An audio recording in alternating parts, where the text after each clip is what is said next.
Well, if it brought me closer to you. And today I'm going to tell you guys about my CUT experience की मेरा paper कैसा गया और किस तरह के क्वेश्चंस आए। For somebody like me जो बहुत ज़्यादा पढ़कर गई थी तो उसके लिए मैं बोलूँगी मॉडरेट था, लेकिन जो बिल्कुल पढ़ के नहीं गया उसके लिए ऑफ कोर्स हार्ड होगा। History was hard. मैं बहुत पढ़ के गई थी इसलिए मैं बोलूँगी मॉडरेट था, इजी नहीं बोलूँगी, बहुत घुमा फिरा के क्वेश्चंस थे। तो if you are going for history, so hello guys, welcome to my YouTube channel Miss Priya, and today I'm going to tell you guys about my CUT experience की मेरा पेपर कैसा गया और किस तरह के क्वेश्चंस आए और about all the reviews and everything जो मेरे को है उसके पेपर के बारे में। एंड मैं बहुत दिनों बाद वीडियो डाल रही हूँ बिकॉज ऑफ कोर्स मैं बहुत ज़्यादा बिजी थी अपने पढ़ाई से, उसके बाद फिर exams and everything, it was all hectic and मेरे एग्जाम्स बैक टू बैक थे, मतलब ब्रेक नहीं था बीच में, तो it was all hectic. So that's why I am making this video and बहुत लंबे टाइम बाद। सो इस वीडियो में मैं अपना रिव्यू बताऊंगी कि मेरा एग्जाम्स कैसे गए और मैंने क्या क्या डोमेन्स दिए, आगे क्या प्लान्स हैं, मैं सब कुछ बताऊंगी। So let's get started. 2000 years later. तो हेलो गाइस, मेरा CUT पेपर था और मेरा एग्जाम मैंने कौन कौन से डोमेन दिए हैं। फर्स्ट क्वेश्चन इज बस कि मैंने क्या क्या डोमेन दिए हैं। तो मैंने डोमेन्स सब्जेक्ट में दिया है इंग्लिश, तो लैंग्वेज था, मतलब लैंग्वेज हमें चूज करना था, डोमेन्स चूज करने थे, तो मैंने लैंग्वेज में लिया था इंग्लिश और हिंदी। और डोमेन में मैंने लिया था history, political science, economics and physical education, और एक एडिशनल जनरल टेस्ट जो हमारा था। तो लैंग्वेज में मुझे हिंदी का इतना नहीं था, मुझे लगा अगर मैं सब कुछ ही ले रही हूँ तो हिंदी भी क्यों छोड़ना, तो मैंने तब भी हिंदी ले लिया। तो जो भी अगर नेक्स्ट ऑफ कोर्स CUT 2024 के एक्सपीरियंस देख रहे हैं तो मैं यही बोलूँगी कि सारे ऑप्शंस रखो, डोंट गो फॉर लाइक कि हम तो इतने में स्कोर कर लेंगे, आप ज़्यादा ऑप्शंस रखो ताकि बेस्ट वाले चुने जाएं। End of course most of you will be targeting BHU और DU, Delhi university, and I am also targeting Delhi university. And तो मैंने ये डोमेन्स और ये वो लिए थे, और मेरा 26 मई को था फिजिकल एजुकेशन का पेपर, और 31 मई को था हिस्ट्री, हिंदी और पॉलिटिकल साइंस का पेपर, और 1 जून यानी कि येस्टरडे मेरा पेपर था इकोनॉमिक्स का, इंग्लिश का और GT का। तो ये मेरे डेट्स थे for my exams, for my CUT। तो अब मैं बताती हूँ प्रिपरेशन के बारे में कि मैंने प्रिपरेशन कैसे करी। तो मैंने जनवरी से ही अपनी प्रिपरेशन शुरू कर दी थी, पर मैंने सिर्फ डोमेन्स पर फोकस किया था। मैं ना ही इंग्लिश पढ़ रही थी और ना ही मैं फिजिकल एजुकेशन पढ़ रही थी, बिकॉज डोमेन में भी आपके पास इंपॉर्टेंट मेरे पास हिस्ट्री, इकोनॉमिक्स और पोल साइंस थे, तो मैंने उसी को बार बार पढ़ा था। अगर आपने मेरी पुरानी वीडियोस देखी होगी तो आपको पता होगा that I believe in consistency, I believe in कि आप एक ही चीज़ बहुत बार पढ़ो। तो मैंने बहुत बार पढ़ी थी, एंड आते आते भी मैंने बस वही फोकस किया। जब फिजिकल एजुकेशन की डेट अनाउंस हो गई तो उसके पहले मैंने सिर्फ 1 हफ्ता फिजिकल एजुकेशन ही किया, एंड फिजिकल एजुकेशन का पेपर भी अच्छा गया, लेकिन क्वेश्चंस बहुत घुमा फिरा कर थे। अब मेरा माइक आ गया तो मैं थोड़ा धीरे बोल रही हूँ क्योंकि बहुत तेज चिल्लाती हूँ ना तो मेरा गला हो जाता है, अभी भी गला ठीक नहीं है। तो फिजिकल एजुकेशन का इस तरीके से। तो अब लेट्स गेट स्टार्टेड अबाउट कि मेरा CUT गया कैसे। तो प्रिपरेशन का तो आपको पता चल ही गया कि मैंने जनवरी से प्रिपरेशन की थी अपनी CUT की, एंड मेरे डेट्स भी आपको पता चल गए कब कब मेरा पेपर था, और अब मैं फ्री हो गई हूँ अपने एग्जाम से। आज 2 जून है, I am just free from my exams. And when it comes to physical education मेरा पेपर अच्छा गया है, बहुत सही गया है। फॉर समबडी लाइक मी जो बहुत ज़्यादा पढ़कर गई थी तो उसके लिए मैं बोलूँगी मॉडरेट था, लेकिन जो बिल्कुल पढ़ के नहीं गया उसके लिए ऑफकोर्स हार्ड होगा। एंड क्या क्वेश्चंस थे वो एंड में बताऊंगी कि क्या क्या क्वेश्चंस थोड़े बहुत जो मुझे मेमोराइज्ड हैं। तो first is physical education, it got moderate गया। तो जो भी CUT 2023 के एस्पिरेंट्स भी हैं, तो फिजिकल एजुकेशन अगर आप कर रहे हो आप तो don't just rely on CBSE, because सारा और बहुत सारा सिलेबस इधर उधर से भी है, तो आप सब कुछ एडिशनली पढ़ के जाओ क्योंकि बहुत कुछ आएगा इधर उधर से, पता नहीं कहाँ से क्या क्या पूछा हुआ था, तो आप सब कुछ पढ़ के जाओ। मैं भी सब कुछ पढ़ के गई थी, तो मेरा मॉडरेट गया। मैंने 40 ही अटेम्प्ट किए थे, 50 में से 40 करने होते हैं ना। नेक्स्ट आई वुड से हिस्ट्री वाज हार्ड। मैं बहुत पढ़ के गई थी इसलिए मैं बोलूँगी मॉडरेट था, इजी नहीं बोलूँगी, बहुत घुमा फिरा के क्वेश्चंस थे। तो if you are going for history, make sure you are just going through every line, every sentence, every box which is like on the in between the chapters we have certain boxes which are made on pages, like बगल बगल में छोटे छोटे box बने होते हैं, उनको भी पढ़कर जाओ, टाइमलाइंस पढ़कर जाओ, आप बहुत अच्छे से पढ़ के जाओ if you want to go for it. History and next is political science. It was damn easy, it was very easy. बहुत डायरेक्ट क्वेश्चंस थे, बहुत हलवा क्वेश्चंस थे, बहुत लड्डू क्वेश्चंस थे, तो आई वुड से कि persons it was easy for as in my case, because अलग अलग स्लॉट में अलग अलग टाइप के क्वेश्चंस भी आ रहे हैं.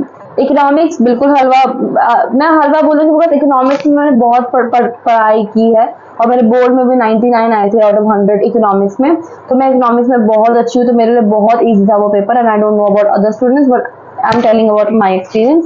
So it was quite easy economics. और कौन सा डोमेन रह गया?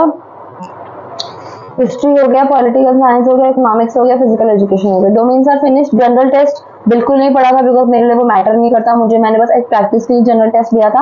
I was just focusing on the domain because domain में से आपका टॉप 3 सेलेक्ट होगा, तो I was not focusing on the GT. Neither I was focusing on English और हिंदी. मुझे था कि मैं इंग्लिश का इंडियन तक पढ़ लूंगी, लेकिन मुझे टाइम नहीं मिला. जब मैं अपने स्टेशन पे उतरी, वहां से लेकर जो मेरे सेंटर तक की रिक्शा थी, उतने में मैंने पढ़ा. उतने में भी मैंने थोड़ा बहुत इडियम्स वगैरह पढ़ लिए, और उन्हीं में से मतलब इंग्लिश मेरी अच्छी है वैसे, पर इंग्लिश का ईजी था. कॉम्प्रिहेंशन थे, कुछ वर्ड्स थे, रीअरेंजमेंट्स थी सेंटेंस के, तो इट वाज क्वाइट ईजी, तो इंग्लिश वेंट वेल. हिंदी भी इंग्लिश का हिंदी वर्जन यार, कॉम्प्रिहेंशन थे वो पूरे क्या बोलते हैं उसको, हिंदी में क्या बोलते हैं उसको, क्या पैराग्राफ होता है, मतलब याद नहीं आ रहा, लेकिन वो हिंदी मेरे विलोम शब्द थे, ऐसे शब्द वगैरह, मतलब नॉर्मल जो अपने बेसिक पढ़ा है, तो वो it also went well. General test also went because मेरी मैथ्स अच्छी है, तो मैथ्स वाले बहुत क्वेश्चन थे, तो सही गया मेरा. और हो गया बस, ये मेरा रिव्यू था पेपरों के बारे में. Question when it comes to physical education, I would say कि काइफोसिस वगैरह पूछा हुआ था, तो आप पूरे सीरियसली पढ़कर जाओ, पूरे अलग अलग बोर्ड पढ़ के जाओ, यूट्यूब से देखो, it will be beneficial for you guys. And when it comes to history, go through every, I already told this, go through every line, go through every sentence, because it was quite hard, I would say, history. If you're opting for history, you must go with your utmost preparation. And when it comes to political science, it was quite easy. अगर आप पूरी NCERT अगर पढ़ कर गए हो, तो it will be very easy for you. Economics NCERT only, अच्छे से focus करो. English बेसिक्स पढ़कर जाओ, अगर आपकी बेसिक्स वीक है, तो मेरी बेसिक्स स्ट्रॉन्ग थी, तो आई वुड, मतलब अच्छा गया मेरा.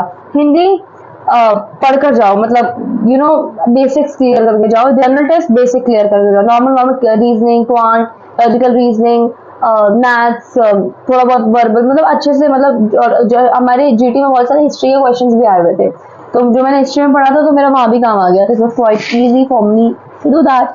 This was my overall review of my CUT exams. And मेरे सेंटर्स भी बहुत दूर दूर पड़े थे, तो it was quite hard for me to, मतलब सुबह उठकर ऐसे जाना.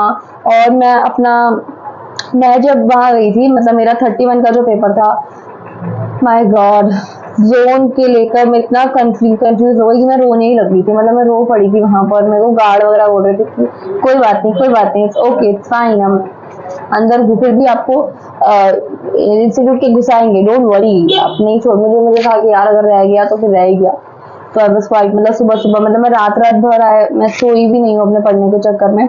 ऑल्दो मैंने पहले भी पढ़ा हुआ था, बट स्टिल होता है ना, एग्जाम के पहले आपको टचअप देना होता है, तो बहुत आई थिंक अभी भी आँख देखो सोई लग रही है, बिकॉज सोई नहीं हूँ मैं इतने दिनों से. But yeah it went quite well and no pain no gain.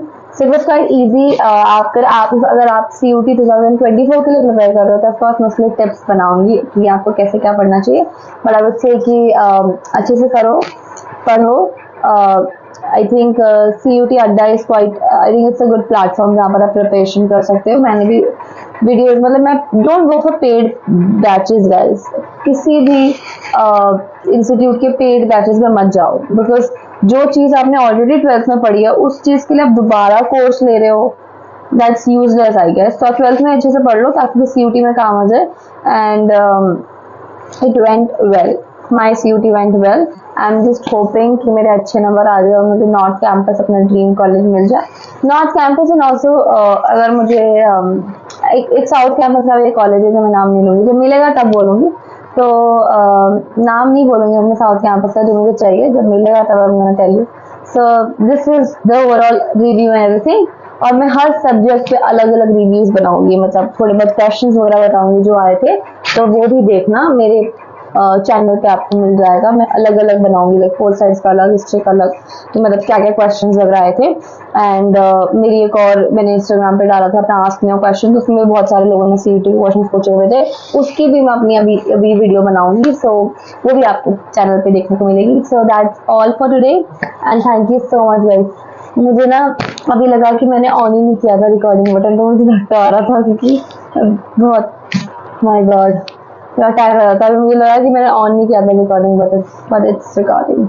So thank you guys. अभी थोड़ा सा लो सी क्योंकि मुझे बहुत नींद आ रही है, मैं सो ही नहीं इतने दिनों से। सो या guys thank you so much. अगर आप सीयूटी दे रहे हो तो एक ही बार दे रहे हैं हम सीयूटी, एक ही बार आपको अच्छा कॉलेज मिलेगा, तो go for it, study hard, be consistent, go for MCQs, practice MCQs, and you're gonna crack it. It's not that hard जो हवा बनाया हुआ है CUT, it's not that hard, it's very easy.